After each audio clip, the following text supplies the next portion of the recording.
नमस्ते सलाम मातृभूमि जय हिंद दोस्तों, सबका स्वागत करता हूं। शुरू करते हैं आज के डिफेंस समाचारों। चाइना से आ रही है। दरअसल दोस्तों चाइना का एक ड्रोन भारतीय बॉर्डर के पास देखा गया है और आपको ये बात भी पता है कि अभी कुछ दिनों पहले बांग्लादेश ने भी अपने ड्रोन्स को भारतीय सीमा के पास उड़ाकर भारत की जानकारी लेने की कोशिश की। सेम यही चीज अब चाइना के द्वारा की गई है। उसके WL-10/WL-2 जो रिकॉनेसेंस ड्रोन है उन्हें देखा गया है, यानी कि स्पॉट किया गया है। ये घटना 25 मार्च 2025 के आसपास की बताई जा रही है और यही नहीं, चाइना इसी तरीके की टेक्टिक्स का इस्तेमाल दक्षिणी चीन सागर पर भी करता है। WL-10 जिसे कि WL-2 के नाम से भी जाना जाता है, ये एक हेल क्लास का रिकॉनेसेंस ड्रोन है जो कि खुफिया निगरानी और टूरिंग मिशनों के लिए स्पेशली डिजाइन किया गया है। हालांकि इस WL-10 की जो क्षमताएं हैं वो काफी गुप्त हैं, लेकिन सिक्किम के पास इसकी उपस्थिति होना भारत के लिए एक बड़ी टेंशन की बात हो गई है। मतलब साफ है कि इस ड्रोन का भारतीय सीमा के पास उड़ना डेफिनेटली भारतीय जानकारी को इकट्ठा करना है, क्योंकि ये ड्रोन दोस्तों मेल नहीं बल्कि हेल क्लास का UAV है। मतलब साफ है कि इस तरीके के ड्रोन का LAC के पास उड़ान भरना भारतीय सेना की जानकारी इकट्ठा करने का एक बड़ा प्रयास है कि किस तरीके से भारत की डिप्लॉयमेंट यहाँ पर है, क्या रणनीति भारत अपना रहा है। तो ये इंटेंशन साफ तौर पर चाइना की देखी जा सकती है। वहीं दोस्तों एस्टोनिया जो कि एक बाल्टिक नेशन है, वो अब अपनी एयर डिफेंस क्षमताओं को मजबूत करने के प्रयास को तेज कर रहा है, जिसमें कि अब ये कहा जा रहा है कि वो अब भारत से एयर डिफेंस रडार खरीदने को लेकर बातचीत कर रहा है। दरअसल एस्टोनिया 2027 तक अपने मौजूदा एयर डिफेंस रडार को बदलने की योजना बना रहा है और हाल ही में एस्टोनिया के रक्षा मंत्रालय ने इस बारे में जानकारी दी है। वही एस्टोनिया के जो डिफेंस एनालिस्ट हैं उन्होंने कहा है कि भारत के डिफेंस टेक्नोलॉजी खासकर की एयर डिफेंस सिस्टम्स और रडार डेवलपमेंट में काफी तेजी देखी गई है और हम चाहते हैं कि भारत के साथ सहयोग किया जाए और भारतीय रडार टेक्नोलॉजी को एस्टोनिया की एयर डिफेंस ढांचे में इंटीग्रेट किया जाए। दरअसल दोस्तों भारत का जो डिफेंस सेक्टर है वो अपने कॉस्ट इफेक्टिव और इनोवेटिव सॉल्यूशंस के लिए जाना जाता है। सबको मालूम है कि भारत के जो हथियार सिस्टम है वो मौजूदा सिस्टमों से न केवल सस्ते हैं बल्कि काफी इम्पैक्टफुल भी है। और भारत के जो स्वदेशी रडार है जिसमें कि अरुधरा और अश्वनी रडार है जो कि बेहतर सिचुएशनल अवेयरनेस प्रदान करते हैं, खतरे का पता लगा सकते हैं और ये एस्टोनिया की जरूरतों को भी पूरा कर सकते हैं। वहीं दोस्तों तेजस मार्क 2 को लेकर एक बड़ी अपडेट सामने आ गई है। दरअसल HAL अब अक्टूबर 2025 के अंत तक तेजस मार्क 2 एयरक्राफ्ट का प्रोडक्शन पूरा कर लेगा। खबरें ये भी आ रही है कि एयरक्राफ्ट के असेंबली का 60% से अधिक काम पूरा हो चुका है। HAL अब इसके जो महत्वपूर्ण एवियोनिक्स और सिस्टम्स है उनको इंटीग्रेट करने पर अपना ध्यान केंद्रित कर रहा है और ये भी अब फाइनल स्टेज में जा रहे हैं। HAL के अधिकारियों की तरफ से कंफर्म किया गया है कि ज्यादातर जो इक्विपमेंट्स है उन्हें इंटीग्रेट किया जा चुका है, जैसे कि एवियोनिक्स और इलेक्ट्रॉनिक वॉरफेयर सिस्टम। इसके अलावा जो दूसरे सब सिस्टम्स हैं वो भी अपने फाइनल स्टेज पर पहुंच चुके हैं अपने प्रोडक्शन के, जिसमें कि ISR radar, advance cockpit display और एडवांस वेपन सिस्टम इंटीग्रेशन शामिल है। 2025 अक्टूबर के अंत तक HAL का टारगेट है कि इस विमान को 100% तैयार करना। और HAL ने दोस्तों इस बार एक बड़ा प्लान ये भी बनाया कि वो तेजस मार्क 2 के लिए कोई बड़ा प्रोग्राम आयोजित नहीं करेगा, यानी कि इसका कोई ऑफिशियल रोल आउट नहीं किया जाएगा। इसके बजाय विमान की टेक्नोलॉजी और ऑपरेशनल इफेक्टिवनेस को प्राथमिकता देने का ऑप्शन चुना गया।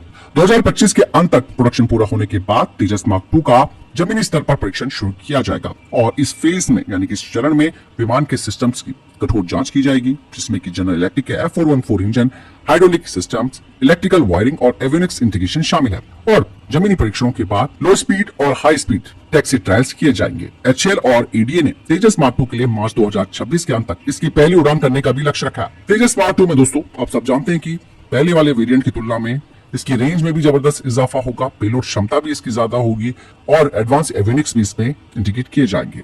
इस फाइटर जेट में एक पावरफुल इंजन होगा। इसकी एयर फ्रेम को रीडिजाइन किया गया है, वो भी कैनार्ड्स के साथ, ताकि इसकी मैन्युअबिलिटी जो है वो इंप्रूव हो सके। और इसका जो एडवांस एवियोनिक्स सूट है जिसमें कि इंफ्रारेड सर्च एंड ट्रैक यानी कि IRST सिस्टम है, वो इसकी सिचुएशनल अवेयरनेस को बढ़ाएगा। इसके अलावा दोस्तों तेजस मार्क 2 में एडवांस मिशन कंप्यूटर और प्रोसेसिंग सिस्टम लगे होंगे जो लगातार अंतराल पर सॉफ्टवेयर अपडेट को ऑब्जर्व करने में सक्षम होंगे। नए एवियोनिक्स ने रडार सिस्टम और इलेक्ट्रॉनिक क्षमताओं को तेजी से इंटीग्रेट करने की क्षमता के साथ तेजस मार्क 2 ये सुनिश्चित भी करेगा कि भारतीय वायुसेना हवाई युद्ध टेक्नोलॉजी के मामले में सबसे आगे रहे। और नियमित सॉफ्टवेयर अपडेट से दोस्तों न केवल फाइटर जेट की कॉम्बैट रेडीनेस बढ़ेगी बल्कि ये नए खतरों के लिए जल्दी से अनुकूल होने में भी सक्षम होगा और साथ ही साथ इसका डाउन टाइम भी कम होगा।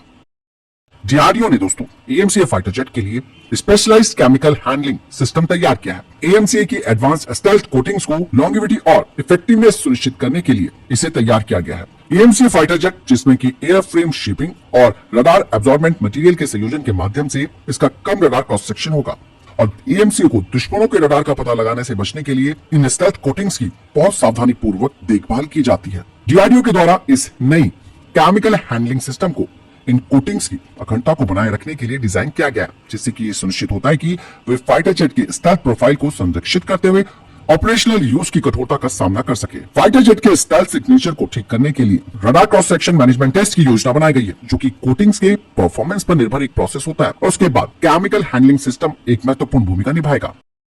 वही हिंदुस्तान शिपयार्ड लिमिटेड के द्वारा स्वदेशी रूप से डिजाइन और निर्मित 2 डाइविंग सपोर्ट वेसल में से पहला निस्तार का निर्माण अब अंतिम फेज में पहुंच गया है और हाल ही में चालक दल ने इसके air oblique mix gas diving system और इसके observation class remotely operated vehicle यानी कि OROV का समुद्री परीक्षण किया है। निस्तार दोस्तों, ये जहाज 75 मीटर की गहराई तक गोता लगाने में सक्षम है और निस्तार पर लगाए गए जो air oblique mix diving complex हैं, इन सिस्टम्स को कम समय में आसानी से डिप्लॉय किया जा सकता है और ये तेजी से पानी के नीचे डाइविंग सर्वेक्षण और निरीक्षण करने में महत्वपूर्ण होते हैं। जहाज की समुद्री क्रेन समुद्र तल से 15 टन वजन उठा सकती है, मतलब साफ है कि इसका इस्तेमाल समुद्र में बचाव कार्यों के लिए किया जा सकता है।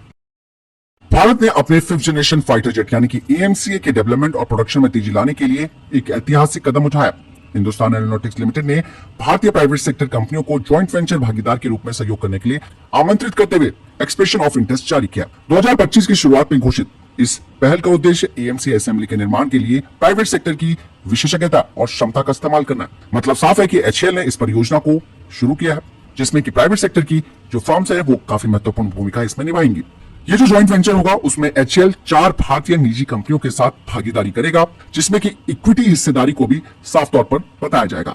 HAL के पास 50% की महत्वपूर्ण हिस्सेदारी होगी, जबकि चारों भागीदार 12.5% का योगदान देंगे। मतलब साफ है कि HAL दोस्तों इस प्रोग्राम पर निगरानी बनाए रखेगा और जो भी प्रत्येक भागीदार है उसे AMCA की प्रमुख असेंबली के अनुरूप ही उसको एक वर्क पैकेज दिया जाएगा, जिसमें कि वर्क पैकेज 1 में फुली इक्विप्ड फ्रंट फ्यूजलाज और लैंडिंग गियर असेंबली की सप्लाई की जाएगी।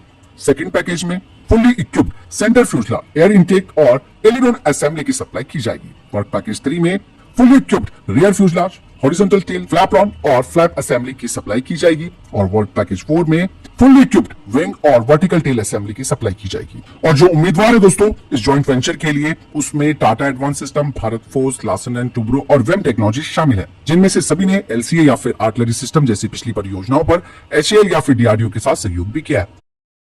दोस्तों हाल ही में एक बुलेट प्रूफ ट्रैक्टर को एनकाउंटर साइट की ओर जाते हुए देखा गया, जिसे देखकर लोग काफी हैरान भी हो गए थे। हालांकि BSF ने इसका खुलासा कर दिया। ये ट्रैक्टर दोस्तों BSF का है, जिसे कि युद्ध अभियानों में शामिल भी किया जा सकता है। यह बुलेट प्रूफ ट्रैक्टर दोस्तों BSF के शस्त्रागार में कोई नया हथियार नहीं है, बल्कि भारत की संवेदनशील सीमाओं पर खेती से संबंधित गतिविधियों के लिए इसे डिजाइन किया गया है, जो कि एक विशेष उपकरण भी है। दरअसल LOC और इंटरनेशनल बॉर्डर पर भारत की जो एग्रीकल्चर लैंड है वो काफी बड़ी है, जो अक्सर दुश्मनों के काफी करीब होती है। ये क्षेत्र काफी उपजाऊ होते हैं, इसके बावजूद भी सीमा पार से घुसपैठ और गोलीबारी की संभावनाएं लगातार बनी रहती है।